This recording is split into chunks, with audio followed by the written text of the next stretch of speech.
Bienvenidos a mi canal Esther, psicóloga a tu lado. Aquí encontrarás todas las herramientas necesarias para conocerte a ti mismo, subir tu autoestima, gestionar tus emociones, tus pensamientos más intrusivos e irracionales. Y me basaré en todas esas terapias de las cuales me he formado y sigo formándome, como por ejemplo la terapia racional emotiva conductual, las terapias de tercera generación, la terapia Gestalt, la terapia familiar, la psicología transpersonal, la terapia de aceptación y compromiso, la arteterapia o terapia psicoexpresiva y el coaching, la programación neurolingüística para conseguir todos los objetivos que te propongas en tu vida. Así que nada. Hola María, bienvenida. Hola Esther, buenas tardes. Pues hoy vamos a hablar, seguimos con el metamodelo, vamos a hablar por una parte, ampliando posibilidades, donde hablaremos del cuantificador universal, de los operadores modales de necesidad y posibilidad, de nuestro apartado de la buena formulación semántica. Ahí hablaremos de la ejecución perdida, de la lectura mental, de la causa y efecto y la equivalencia compleja.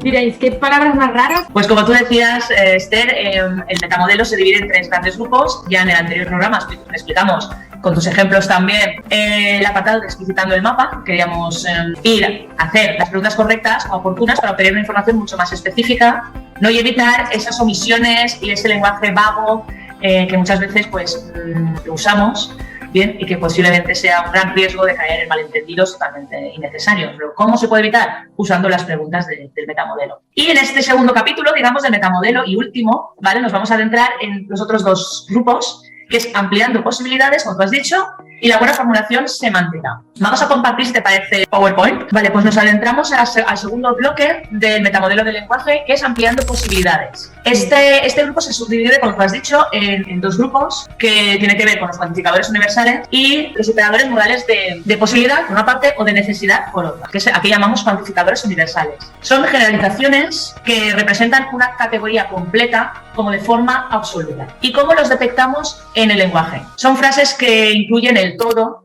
el nunca, el jamás, el siempre, y esto nos limita. Por eso el apartado se llama ampliando posibilidades, porque son generalizaciones que por una parte no son ciertas y por otra parte, bueno, limitan a la persona a poder explorar nuevas maneras, nuevos territorios. Entonces, muchas veces una mala experiencia con cualquier parte de nuestra vida y decimos, bueno, pues yo ya conocí a una profesora, por ejemplo, ¿no? Una profesora de PNL y con una dije nunca más, ¿no?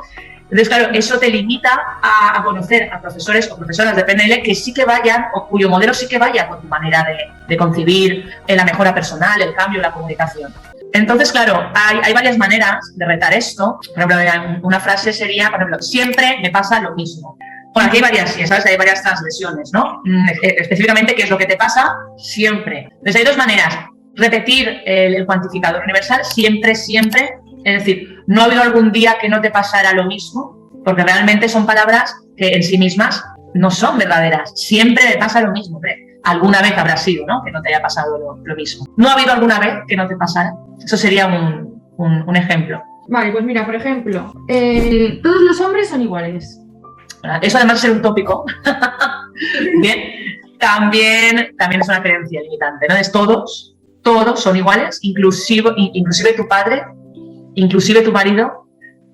También podríamos decir, ¿qué hombre específicamente es un desastre? Claro. Cada uno de los hombres que has conocido a lo largo de tu vida han sido un desastre total y absolutamente, para matizar ahí que la persona se dé cuenta, ¿no? Por eso decimos que para usar las preguntas de metamodelo hay que usar mucha empatía, hay que poner muchísima empatía, ¿no? Porque pueden resultar preguntas un poco impertinentes, con perdón. Sí, todos y cada uno de los hombres que has conocido en tu vida son un desastre. ¿No ha habido alguno que no lo fuera? Todas las mujeres siempre me mienten. Otro ejemplo. ¿No ha habido alguna mujer en tu vida que no te mintiera? Exacto. ¿Todas las mujeres han mentido? ¿Estás queriendo decir que cada una de las mujeres que has conocido hasta ahora en toda tu vida han sido mentirosas? ¿Has conocido alguna vez alguna mujer que no te mintiera? ¿Qué mujer en concreto te ha mentido? Ahí el señor o la señora han hecho ahí una generalización, entonces es ir un poco a cuál es la persona que te hace, que a través de ti tú piensas así. Por ejemplo, nadie me escucha. Nadie. ¿Nadie? ¿Ninguna persona en tu vida te escucha? ¿No hay alguna persona que sí que te escuche? ¿Quieres decirme que nadie en toda tu vida entera en ningún momento te ha escuchado? Son palabras muy determinantes, ¿no? Uf, ya estuve en Valencia, jamás volveré a Valencia. ¡Wow! No, ostras, pues no sabes lo que te depara el destino ni la vida.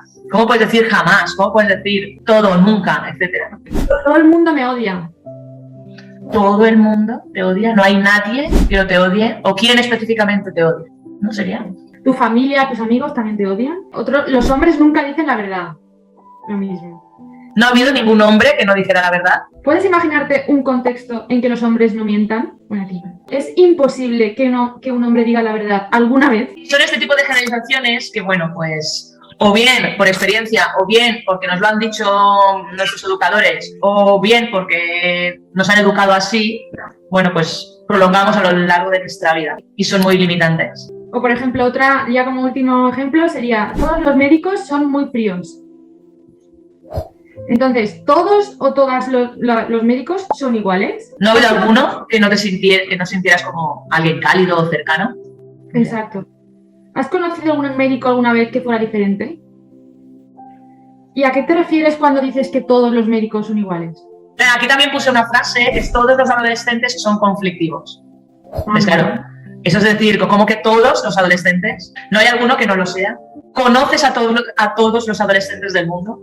Claro, porque es retar eso, ¿no? Porque es que el todos es el todos. Hablamos así, no nos damos cuenta. Es como muy absolutista, ¿no? Muy dogma, o sea, con la mente un poco cerrada, ¿no? Claro. Sin querer caemos ahí. Sí. Y por otra parte tenemos los operadores modales, que se dividen en dos grupos, como hemos dicho antes, y hace referencia a reglas, criterios y generalizaciones que condicionan nuestras posibilidades y nuestras necesidades. Suena así un poco teórico, ¿vale? Pero ahora en la práctica lo vamos a tratar enseguida lo fácil que es. De posibilidad, bueno, se caracterizan por palabras como es imposible, no puedo, soy incapaz, no soy capaz. Y ahí viene el reto para abrir posibilidades. Porque claro, el cerebro no entiende de verdad ni de mentira. Para el cerebro todo es experiencia. Entonces tú le dices que eres incapaz y él se lo cree. Ni más ni menos, no lo cuestiona. Entonces claro, aquí venimos a cuestionar para que la persona empiece a abrir posibilidades o al menos a poner en duda que es incapaz de algo o que no puede hacer algo, ¿vale? Entonces, como ejemplo, ¿no? Es imposible hablar con Susana. Y el reto sería qué pasaría si lo hicieras. En los operadores modales, tanto de posibilidad como de necesidad, usamos mucho lo que llamamos en PNL el marco del como sí. Es un marco también muy, muy útil en el que damos como pautas a nuestro cerebro en el que, bueno, hazlo como si llevaras 20 años haciéndolo. Imagínate por un momento que tú llevas 15 años llevando un canal de YouTube hablando de los temas de psicología, crecimiento personal, despertar de conciencia, según cómo lo estés orientando, ¿no? Entonces, claro, te pones en el marco del cómo sí y empiezas a actuar como si eso fuera verdad. Entonces, claro, estos miedos de no voy a ser capaz, estos miedos de te pones en el marco de como si fueras capaz y bueno, ya sabes el poder del pensamiento que tiene sobre las conductas. Entonces, bueno, el cuerpo empieza a hacer cosas obedeciendo a las órdenes que le hemos dado. Y funciona, ¿eh? Yo luego, mi primer taller de PNL fue un introductorio ya por el 2012 y recuerdo que voy a actuar como si llevara 15 años dando PNL. Pues uno de mis alumnos me dijo, oye, si me vas a decir que llevas 15 años, me lo creo. Me quedé con ostras, ¿cómo es posible? Así que sí que funciona. Por ejemplo, me es imposible conducir. ¿Qué pasaría si conducieras? No puedo adelgazar. ¿Qué pasaría si pudieras? Entonces, claro, la pregunta se queda en el cerebro. Y el cerebro empieza a decir, ¿qué pasaría? Ya no es que no puedo. ¿Y si sí puedo? O sea, ¿cómo sería? ¿Qué pasaría, no? Y despertamos esa capacidad que tenemos de imaginar futuros, bueno, pues de esa manera, de imaginar de manera constructiva y beneficiosa para mí. Soy incapaz de hablar a una mujer. ¿Qué pasaría si le hablaras a una mujer? No voy a conseguir nunca gustarle a ese chico. ¿Qué pasaría si le gustaras y nunca, ¿no te has planteado que igual alguna vez sí? Ahí habrían dos transversiones. Bueno, ya ese chico, ¿qué chico? Ahí habría más. Es imposible hablar con Manolo. ¿Qué pasaría si hablaras con él? ¿Qué pasaría si lo hicieras? O que te lo impide, ¿no? Que te impide. ¿Qué te lo impide? Soy así y no puedo cambiar. Entonces es algo tan categórico. ¿Qué pasaría si cambiaras? ¿Qué te impide cambiar? ¿O cómo te lo impides a ti mismo? Me es imposible hablar inglés. ¿Qué te lo impide, no? ¿O qué pasaría si pudieras hablar inglés? Si hablaras inglés. Otro, no puedo relajarme. ¿Qué pasaría si te relajaras? Exacto. ¿O qué te impide relajarte? No puedo relajarme. Y ya entraríamos, uy, chico, ¿y por qué? Y ya vamos al cotilleo. a decir, chica, ¿cómo que no te puedes relajar? ¿Y por qué? Entonces vamos a los motivos, a las excusas, a las causas, ¿bien? Pero no es útil para clarificar información, no es útil para abrir posibilidades.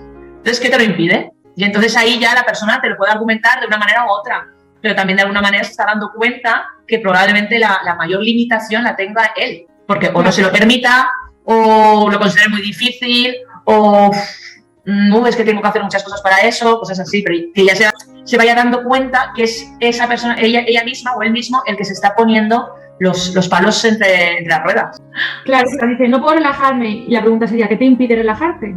¿Qué es lo que te está impidiendo? O en qué circunstancias no puedes relajarte, para especificar, ¿no? Porque a lo mejor no está a las 24 horas histérica o histérico, y en determinadas es cuando está más nervioso y nerviosa. Soy incapaz de tener una relación de pareja sana. ¿Qué te impide tener una pareja sana, saludable?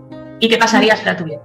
Sí. Y ahora es otro muy interesante dentro del mismo operador modal, que es el de necesidad u obligación. Y se caracterizan por las palabras hace falta, tengo que, es necesario, debo, debes, deberías, tendrías que, exigido por. Entonces demuestra que algo debe hacerse ya que de ello se deriva una consecuencia. Esto se reta prácticamente de la misma manera. Tengo que ir a trabajar. ¿Qué pasaría? Y le damos la vuelta. Si no lo hicieras. Entonces la otra persona puede decir, bueno, pues si no lo hiciera, hombre, pues me podrían despedir. Y ahí podemos seguir con el metamodelo. ¿Y qué pasaría si te despidieran? Claro, entonces, hombre, pues que me quedaría sin trabajo, después tengo la hipoteca que pagar, el colegio de los niños. Luego es reconducir eso para que no es que tengas que ir a trabajar, porque realmente nadie te obliga, pero sí que te conviene ir a trabajar para llevar esos gastos. Entonces quitamos esa carga de obligación o de deber que realmente te conviene y sustituimos el tengo, el debo, el he de por me conviene, quiero o elijo. Exacto, o puedo, ¿no? También. Y sobre todo porque ya me he dado cuenta que obtengo un beneficio de ello. Entonces salimos de la víctima, del victimismo, a la resolución. Y la pregunta sería un poco lo mismo. ¿Debo trabajar más? ¿Qué pasaría si no lo hicieras? Tengo que estudiar más. ¿Qué pasaría si no lo hicieras? Ay, que me suspenderían. Entonces, ¿te conviene estudiar más? Mi madre tiene que cuidarme más. ¿Qué pasaría si no lo hiciera? Claro, porque no solo es el tengo que con uno mismo, o el debo, o el... Claro. También va para los demás. Aquí todos. Es la obligación que según tú abocas en los demás. Exacto, es una proyección, ¿no? También. Efectivamente, es una proyección. Esther tendría que ser más puntual. ¿Perdona? ¿Qué pasa si no lo es? Esto justamente me viene bien. ¿Sí, no? No lo he dicho con segundas, no he sido consciente, ni mucho menos. Por ejemplo, otra sería, tendrías que madrugar más. ¿Qué pasaría si no lo hiciera? Que llegaría tarde al bus, y si llego tarde al bus, pues llego tarde a la universidad, luego me perdería la primera clase. Entonces empieza a ver las consecuencias de no hacerlo y dice, no, madrugo porque es que me beneficia o me conviene o yo gano. Por ejemplo, debemos ir todos los domingos a misa. Eso es una verdad común.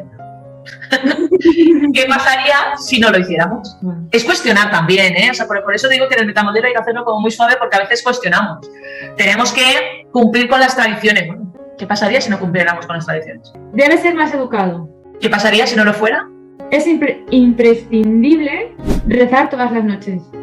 ¡Wow! Además de una, ya lo veremos, de una ejecución perdida, que sería algo así como ¿quién dice eso? Lo vamos a retar ahora enseguida. Es esto, bueno, ¿y qué pasaría si no retáramos, no? Necesito tener pareja. ¿Y qué pasaría si no la tuvieras? Es necesario tener trabajo. ¿Qué pasaría si no tuvieras trabajo? O si no tuviéramos trabajo. Vale. Tengo que acabar este trabajo para el lunes. ¿Y qué pasaría si no lo hicieras? ¿O no lo terminaras? Exacto. ¿O qué pasaría si lo acabaras el miércoles? En vez del lunes, por ejemplo. Efectivamente. Necesito comprarme ropa nueva. ¿Qué pasaría si no lo hicieras? O quién o qué te obliga a comprarte ropa nueva. Claro. Luego, por ejemplo, tengo que adelgazar. ¿Qué pasaría si no lo hicieras? Yo aquí tengo también cómo te sientes cuando te dices eso a ti mismo. Claro, el tengo implica una obligación y al cerebro no le gusta nada las obligaciones. Entonces, si no jugamos un poco con ya no tanto las necesidades o obligaciones nuestras, sino con lo que nos conviene, con lo que es saludable para nosotros y con lo que es útil para nosotros, ya no es tan importante, ni siquiera es importante el me gusta o no me gusta. Puede que no te guste ir a trabajar, pero te conviene. Puede que no te guste ir al instituto, pero te conviene. Puede que no te guste hacer dieta, pero te conviene. Y ahí sí que pongo un cero con una catedral. Ya, o sea, Si eso ya hablaremos del pelo. Bien, no me gusta ir al gimnasio, ya, pero ¿te conviene? Entonces, claro, digamos que es un poco anteponer lo que nos conviene a nivel de salud o integridad física, emocional, psicológica, ¿vale? A lo que nos gusta o no nos gusta, que ya sabemos que es un poco el patrón del niño, ¿no? Quiero, no quiero, me gusta o no me gusta. Entonces es salir desde el adulto y decir, bueno, aunque no me guste, me conviene. ¿Cómo te sientes cuando te ordenas a ti este tipo de mandatos, no? Claro. Tengo que o debo. Y luego, bueno, ¿qué pasaría si no lo hicieses? Si no adelgazaras, si no hicieras ejercicio. Y ahora cámbialo por elijo. Pues elijo adelgazar, elijo hacer ejercicio, elijo trabajar más. O por puedo adelgazar, puedo hacer ejercicio, puedo trabajar más. O por quiero trabajar más, quiero adelgazar y quiero hacer ejercicio. Mucho mejor que el yo que o el debo de. Dices elijo, puedo, quiero. ¿Cómo han cambiado tus emociones? ¿Cómo han cambiado tus sensaciones corporales después de haber hablado de esa manera? Claro, porque el debo o el tengo que viene, ya lo expliqué, ¿no? A través del padre crítico, del tienes que, desde la obligación, desde el deber, y el elijo, puedo y quiero vienen desde el adulto, es decir, desde mí. Y son frases que te invito a que tus seguidores las apliquen, ¿no? O se las apliquen. Empoderan muchísimo. Del episodio anterior, que de las nominalizaciones, pasarlo a verbo, decirnos que tengo una buena comunicación, soy una buena comunicadora, o comunico muy bien. Claro, el verbo es acción y el verbo nos conecta a nosotros mismos. Entonces, claro, es encontrar una manera de hablarnos que nos sume, no que nos reste, que nos empodere. Entonces, el quiero, el puedo y el elijo me llevan a ser yo dueña de mis decisiones, sin cumplir con las obligaciones de creencias, de tradiciones, de papás y de mamás, o de la familia como institución, o de la sociedad, etc. El último ejemplo, las mujeres tienen que ser más delicadas, o sea, tienen que ser delicadas y dulces. Y claro, ¿qué pasaría si no lo fueran? Y ahora eso ves y se lo dices a Juana de Arco. lo sacas del contexto y dices, vale, pues ahora vas y se lo dices a Juana de Arco. Lo que queda claro en este apartado es cuánto nos limitamos solo a través de las palabras y del lenguaje. Entonces, en comunicación, el lenguaje verbal es apenas, como dije la otra vez, un 7% en comunicación. Pero cómo de importante es, porque según cómo nos hablamos, o perdemos el poder sobre nosotros mismos o lo recuperamos. Entonces, parece banal, pero no lo es. Bueno, pues avanzamos ya a la segunda parte. Bueno, pues la buena formulación semántica también se subdivide en cuatro grupos.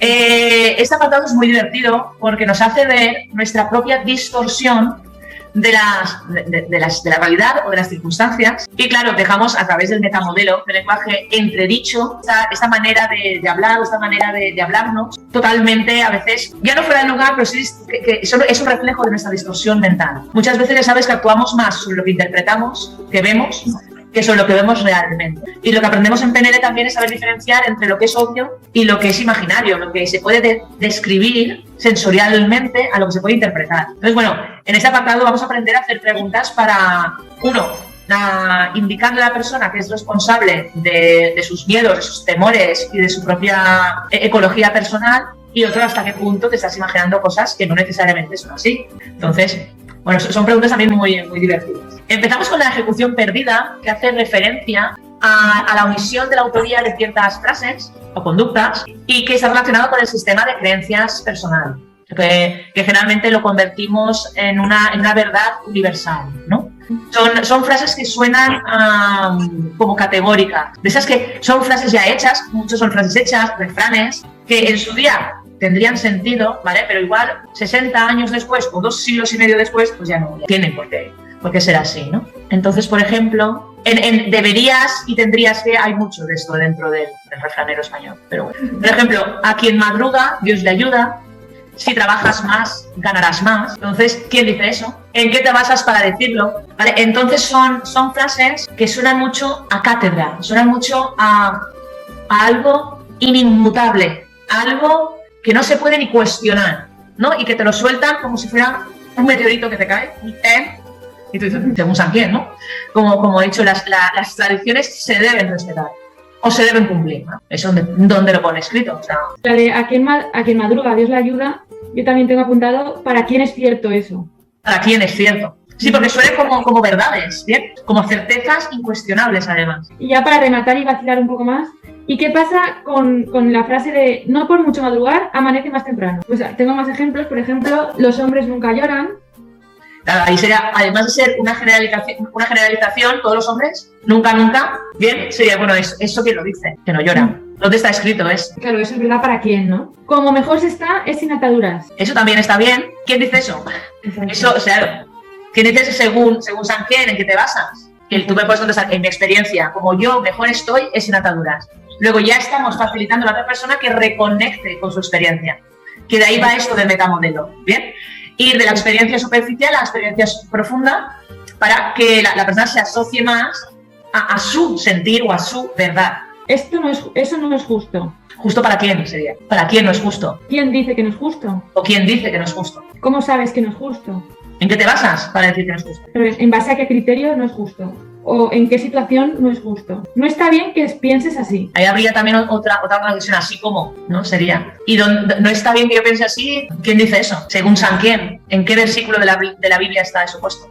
Por eso digo que puede sonar un poquito faltón el metamodelo, ¿eh? Puede ser un poquito impertinente, pero bueno, también es divertido. ¿O cómo sabes que eso no está bien? ¿O en qué contexto crees que no está bien? Para que ya le den más vueltas aún. Claro. Hace más tiempo.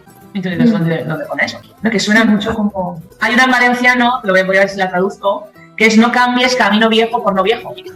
Es decir, ve siempre por donde tú conoces y no te arriesgues a descubrir nuevos caminos. Claro, eso en su momento, cuando los niños iban solos al colegio, que tenían que igual andar 3 o 4 kilómetros para ir al colegio y venirse, y se podían perder muchos niños por el monte o por la ciudad, pues claro, tenía sentido ese mensaje a los padres, ¿bien? A los niños de los padres. Pero claro, hoy en día también eso se ha podido calar hasta tal punto de decir, confórmate con lo que siempre has hecho. No indagues, no explores otras maneras, no te arriesgues. Bueno, pues vamos a seguir en la lectura mental. Esta es muy divertida. La lectura mental puede ocurrir mucho con personas, por ejemplo, que se conocen desde hace mucho tiempo, que tienen una afinidad muy empática, que entran muy fácil en rapport, ¿bien? Y eso alguna vez habrá pasado que estás en una clase o estás en una conferencia o estás en una reunión de amigos y miras a una amiga diciendo, ya sé lo que estás pensando. O sea, es que te he mirado y sabía lo que estás pensando. ¿Por qué? Porque conoces también a la otra persona y la otra persona te conoce tan bien a ti que con una mirada os podéis comunicar. Y eso sucede cuando la comunicación o la empatía o el rapport están perfectamente alineados y dos personas están perfectamente sintonizadas. Pero claro, muchas veces implica una fantasía o una construcción totalmente imaginaria. Se ocurre cuando alguien afirma tener información sobre el estado emocional o interno de la otra persona, sus pensamientos, actitudes, gestos, sentimientos. A veces con una mirada yo te puedo decir, Esther, ya está, lo tengo claro, no me digas más. Y tú dices, perdona, pero si me he abierto la boca, ¿cómo lo sabes? ¿No? Entonces, es ese tipo de lenguaje, de decir, ya sé lo que estás pensando, por ejemplo, y el otro sería, ¿cómo lo sabes específicamente? No me digas más, lo tengo muy claro. ¿Cómo lo sabes? ¿Cómo sabes tú lo que yo te iba a decir? A ella no le gustó. ¿Cómo lo sabes? Luego, ya sé lo que vas a decir. ¿Cómo lo sabes lo que voy a decir? Mis amigos creen que soy tonto. ¿Cómo lo sabes? Que tus amigos creen eso. Ahí también vamos, lo contra un poco a la lectura mental, es ir a evidencias sensoriales que te hagan pensar o creer que eso es así. ¿Qué has visto? ¿Qué has oído? ¿O qué te han hecho para tú pensar que no te quieren o que no les caes bien o algo así? Ir a lo sensorialmente demostrado. Por ejemplo, conozco tus intenciones. ¿Cómo las sabes? Si no te las he dicho. Por ejemplo, usted sabe de lo que trata el próximo capítulo. ¿Cómo lo sé? ¿Cómo lo voy a saber si no me lo ha dicho? O no lo he visto leído en alguna parte. Mi marido se está cansando de mí. ¿Cómo lo sabes específicamente? Y ¿Qué evidencias tienes de que tu marido se está cansando de ti? Pues esto nos ocurre muy a menudo, la lectura mental. Es que, claro, pues, si no sabemos retar, nos quedamos así como, ostras, ¿cómo puede saber esta persona? Yo lo que digo a los alumnos, más que detectar, ¿no? Si se trata de una ejecución perdida, si es de una omisión simple o comparativa, si es una nominalización o si es alguna lectura mental, más que saber detectarlas, es saber hacer la pregunta cuando encuentras que la información no es de calidad, que hay vacíos, se queda algo por el aire que no es explícito y que puede llevar a confusión. Entonces, más que aprender qué es, si es un PIR, es una ejecución perdida, es un operador modal de necesidad, es sencillamente que te emerja la pregunta de manera natural sin ser demasiado consciente de que, ¿cómo lo sabes? O sea, porque para mí es lógico. O sea, que es lógico cuando se aprende, pero al principio suena un poco extraño todo. Es más importante que te des cuenta de los vacíos en comunicación, de las presuposiciones o de las creencias limitantes que pueden haber ahí y que pueda salir la pregunta de una manera totalmente natural. Sí. Es trabajo, es entrenamiento, pero como todos, tampoco nacimos aprendiendo a pedalear o a conducir y hemos aprendido, ¿no? Pues bueno, es practicar. También en creencias, la educación que hemos recibido desde pequeñitos y para Claro, cambiarlo. eso influye muchísimo. Bueno, esto también es muy divertida, causa-efecto. Ya vamos a tocar las películas que nos montamos. Bueno, pues en causa-efecto nos encontramos un poco la misma. No es el mismo patrón, pero sí que hace referencia a nuestra poderosa imaginación. Te afirma que hay una relación causa-efecto entre dos acontecimientos que no tienen que estar relacionados necesariamente. Esta transgresión se detecta fácilmente cuando habla me irrita.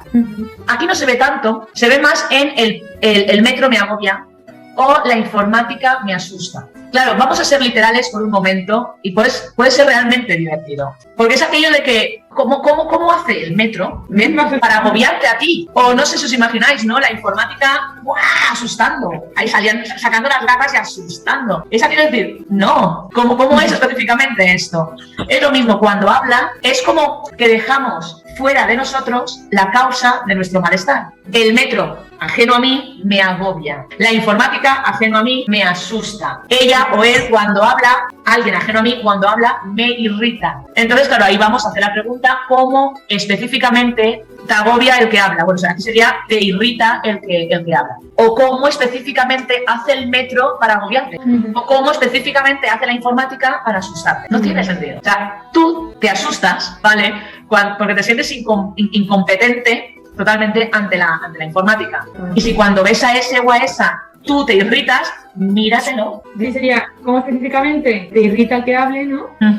Cuando habla me irrita. ¿O no ha habido alguna vez que te haya hablado y no te haya irritado? Claro, porque cuando habla me irrita también se puede considerar una generalización. Es como si pusieras delante un siempre que habla me irrita. Mira, otro ejemplo sería, él me hace enfadar. ¿Cómo específicamente te hace enfadar él? ¿O qué hace él para que tú te enfades? Luego, por ejemplo, su risa me irrita. ¿Cómo hace su risa para irritarte a ti? No, pero es que, si lo que cojo es literal, es que es de risa. Nunca lo he dicho, mira. Es que es muy divertido porque, o sea, no sé, ¿cómo hace eso él o ella? ¿Qué hace específicamente para que tú te agobies, te irrites, te asustes o te enfades, ¿no? Algo hay ahí en ti que te cuesta reconocer y aceptar.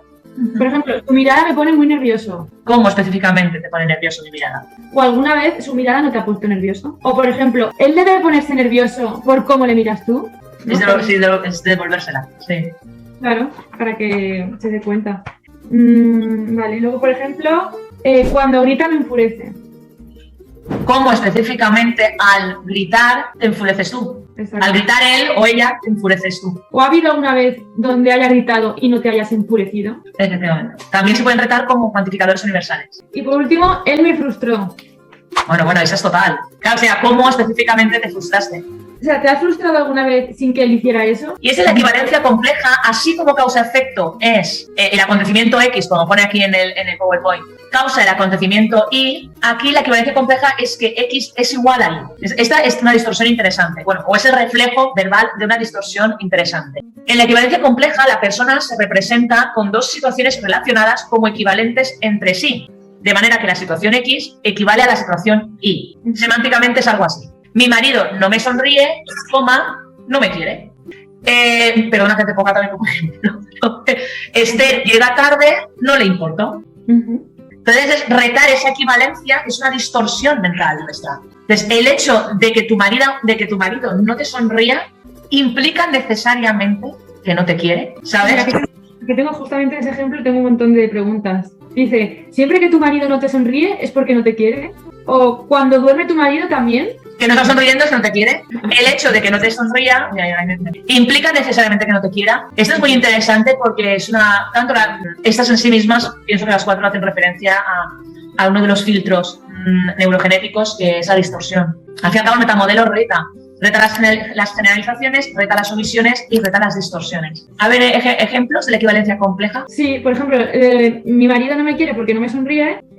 También dice, siempre que tú no sonríes a tu marido es porque tú no le quieres. Claro, el reflejo, ¿no? La pregunta reflejo. ¿Cómo específicamente el que tu marido no te sonría significa que no te quiera? Y concretamente, ¿cómo has llegado a esa conclusión? Otra, por ejemplo, no lo ha llamado, no le importo.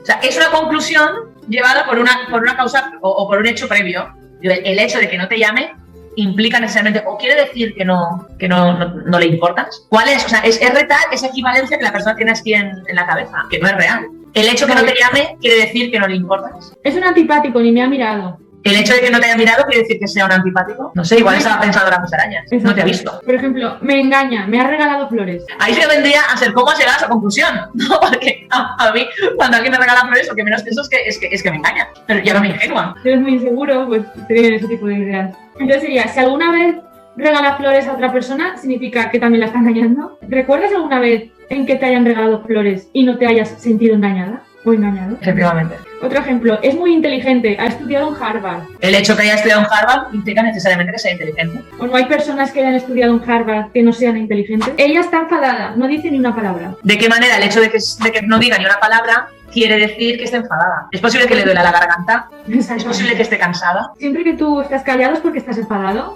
El reflejo. Bueno, pues hasta aquí el metamodelo. ¿Quedaba el último texto, Esther? Iba caminando el otro día por la calle. ¿Iba quién? Iba caminando el otro día, ¿qué día? Y en la calle, ¿qué calle? Al doblar una esquina apareció. ¿Quién apareció? ¿Quién dobló la esquina? ¿Y qué esquina dobló? Hacía mucho tiempo que no le veía. ¿A quién no veía? ¿Y hacía cuánto tiempo específicamente? Había estado 2 meses fuera porque la ciudad es agobiante. ¿Quién había estado 2 meses fuera y cómo es agobiante la ciudad específicamente? ¿O para quién es agobiante la ciudad? La contaminación, las aglomeraciones, la inseguridad le irritaban. ¿Cómo? La contaminación, las inseguridades y qué más. Las aglomeraciones le agobiaban. ¿Y a quién le agobiaban específicamente? Todo le era insoportable. Todo le era insoportable, no había nada que pudiera soportar. ¿Y a quién? Claro, ¿qué le era insoportable específicamente? Siempre tuvo ganas de hacer eso y esta fue su oportunidad. ¿Qué tenía ganas de hacer específicamente? ¿Y qué fue oportuno para ella o para él? Ya que nunca había sido posible anteriormente. ¿Nunca había sido posible? ¿Qué hubiera pasado si hubiera sido posible anteriormente? Ella sabía que algunas personas no entenderían su decisión. ¿Qué personas específicamente no entenderían su decisión? ¿Y qué decisión específicamente? Así que no le importó su reacción. ¿Qué reacción específicamente? ¿La de quién específicamente? ¿Quiénes reaccionaron? No sería también. Le valió la pena y ahora se siente más orgullosa. ¿Qué le valió la pena específicamente y se siente más orgullosa respecto a cuándo o comparado con cuándo o con qué? Estaba mucho mejor, nunca la había visto así. Mejor comparado con cuándo. ¿Y no ha habido alguna vez que no la hubieras visto tan así? ¿Así como? ¡Qué cara de satisfacción que tenía! ¿Estaba satisfecha? ¿Se le veía satisfecha? Pero satisfacción es la nominalización, ¿no? Claro, entonces la llevas o al verbo, que es satisfacer, que ahí no da lugar, o al adjetivo, que es satisfecho, satisfecho. Estaba más guapa. ¿Más guapa que cuándo? ¿Más guapa que quién? ¿Comparado con quién? ¿Comparado con cuándo? ¡Qué bien sienta irse una temporada fuera de vez en cuando! ¿Bien respecto a qué? ¿Fuera dónde específicamente? ¿De vez en cuando? ¿Con qué frecuencia? Vale, yo tendría que hacerlo alguna vez, me dije. ¿Hacer el qué específicamente? Vale. ¿Alguna vez es algo? ¿Alguna vez? ¿Cuándo lo harías? ¿Alguna vez? Si es un hecho específico, pero ¿cuándo? Y lo puedes incluso invitar a que, mira, lo haré y que especifique el mes que viene o la semana que viene. Sí. No es bueno dejarse arrastrar por la rutina, me dice. ¿Quién dice eso? No es bueno respecto comparado con qué. ¿Qué es la rutina para ti? ¿Y arrastrar? ¿Verbo específico? Arrastrar, ¿dónde, cuándo? A ver, la frase ahí, bueno, no se arrastrar al lugar. El reto. No es bueno dejarse arrastrar por la rutina. A veces sí que es bueno dejarse arrastrar por la rutina. Es cuestionar un poco. En la vida deberíamos hacerlo más a menudo. ¿Qué pasaría si no lo hiciéramos? ¿Qué es lo que deberíamos hacer más a menudo y más a menudo con qué frecuencia? ¿Y en la vida es nominalización? Si la vida es una nominalización, será en el proceso de vivir o viviendo. Siempre pasa igual. ¿Igual comparado con qué? ¿Comparado con cuándo? ¿Qué es lo que pasa específicamente? Cuando me despedí, me quedé algo triste. ¿Cuando te despediste, dónde? ¿Cuándo? ¿De quién? ¿Triste? ¿Algo? ¿Cuánto es algo para ti de triste? ¿Es mucho, es poco? Tengo un trabajo fijo que me impide hacerlo. ¿Cómo específicamente tu trabajo te impide hacer? ¿Hacer el qué? ¿O es el trabajar lo que te impide?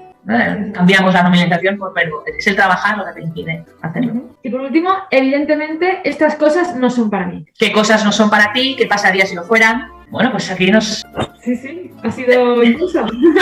Tenemos un pack completísimo ya. Yo creo que he aprendido mucho, vamos. Cuando lo vean, seguro que se fijan en muchos detalles en la comunicación, tanto de sí mismos como de los demás. Sí, yo esto también lo comento con muchos colegas de formación y de la Asociación Española de PNL, que además del metamodelo, más que retar a otros, a veces es también autorretarse a uno mismo. Cuando vemos esas distorsiones, ay, mi marido no me mira, está enfadado conmigo. A ver, ¿de qué manera, María, el hecho de que tu marido no te vea implica necesariamente, a ver, no estarás tú imaginándote cosas que no son o distorsionando esa información. También el metamodelo es para retarse a uno mismo y reconducirse sus propios pensamientos, ¿no?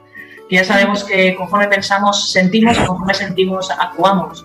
Entonces, también es un aprendizaje con uno mismo. Todo lo que se puede aprender, realmente forma parte del contenido del practitioner, el primer nivel de formación.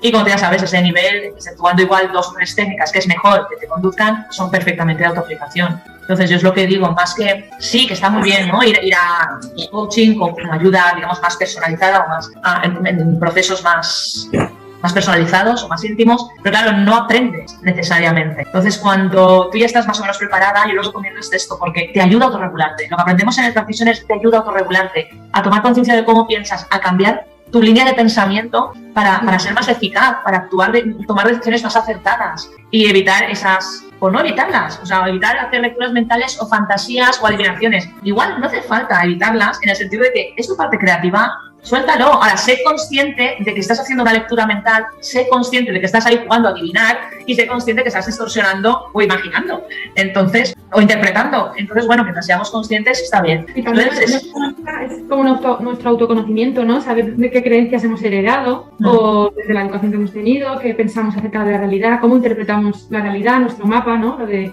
el mapa no es el territorio. Efectivamente. Y luego también las proyecciones que hacemos con los demás, es decir, el otro me enfada o realmente me siento yo enfadada. Es decir, siempre la culpa lo tiene el otro, siempre el otro es el que me hace infeliz, el otro es el que no me quiere. Y de alguna manera nos ayuda a responsabilizarnos, ¿no? De nuestra felicidad, de nuestros pensamientos. Y eso nos conduce a un bienestar psicológico. En el momento que te das cuenta qué creencias tienes y cómo distorsionas la realidad, pues es muy probable que seas mucho más feliz y mucho más consciente de cómo es la vida. Efectivamente, ¿cómo te manejas tú con la vida? Es, como tú dices, es un proceso también de autoconocimiento y de autodescubrimiento, porque además ya sabes que los niños aprendemos, cuando éramos niños, y aprenden por mimesis. Entonces, yo a veces me reconozco patrones que no son míos, son de mis padres. Ahora, si no les pongo atención o no me sensibilizo a ello, no me puedo dar cuenta. Entonces, si es un patrón que igual en su momento, en los años 60 o en los años 70 del siglo pasado, sí que les fue útiles, ahora a mí en pleno siglo XXI no me está resultando útil para cómo es el territorio que yo estoy pisando ahora. Entonces, claro, yo noto, esto es de mi madre, no fuera, esto ya no es útil para ese territorio. Esto es de mi padre, esto no es útil. Entonces, yo me doy cuenta, ¿no? Y si yo he podido darme cuenta, vosotros también, es poner interés en decir, este patrón, pero de conducta, ya no soy consciente tanto del pensamiento como de la toma de decisiones o de la conducta. Es que eso ha sido válido hasta ahora, pero ya no lo es. Me tengo que reinventar, tengo que sacar algo nuevo, remodelarme también a mí misma. Entonces, bueno, todo lo que aprendemos aquí en el metamodelo es también para uno aprender a autorregularse y saberse retar. Siempre que salgo me pasa lo mismo, siempre, María, pues no, siempre no. Hay veces que no te ha pasado. Y una manera de reeducarte, ¿no? A ti mismo también. Totalmente. Y puede ser también muy, muy divertido. Ser más consciente de tus creencias, de cómo interpretas la vida y parar. Y decir, vale, esta no soy yo, esta es mi madre o mi abuela, que hace 50 años había una guerra y no tenían que comer. Y ahora yo me digo, tengo que comérmelo todo, o tengo que comer siempre con pan. O ese tipo de creencias que hemos heredado de otra situación en las que vivieron nuestros abuelos, nuestros padres, y las estamos haciendo nuestras cuando ahora mismo la situación es muy diferente, probablemente. Entonces, claro, en tiempos de carencia, de guerra, de miedo y de inseguridades, pero ahora ya no. Exacto. Entonces, claro. Pero hay que revisarte constantemente y autoconocerte. Y con estos ejercicios yo creo que si empiezas a darte cuenta, aunque requiere práctica y paciencia, pero es una pasada. Sí, son sobre todo útil para tú darte cuenta de tus propias pajas mentales, de tus propias películas inventadas, saber reconducir, o no, si no quieres reconducirlas, pero no saber que puedes reconducirlas porque tienes herramientas, tienes recursos para hacerlo. Entonces, bueno. Bueno, pues muchas gracias por todo, María. A ti, Mónica, por un jueves más. Muy bien, nos vemos la semana que viene, guapa. Vale, perfecto, Mónica. Un abrazo. Nos vemos en el próximo vídeo, Adictos a la Psicología. Si queréis aprender mucho más sobre vosotros mismos, entrar en mi canal de YouTube o en mi Instagram, Esther Psicóloga a tu lado. Si sois más de leer que de escuchar, también podéis ver mis artículos Esther Tomás Ruiz, artículos Psicología y Mente. Y si queréis reservar cita conmigo, a través de Doctoralia, Esther Tomás. Y si lo que quieres es conocerme en persona y un tratamiento personalizado, encuéntrame en Doctoralia y agenda una cita conmigo. Un abrazo, hasta la próxima.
Vamos allá.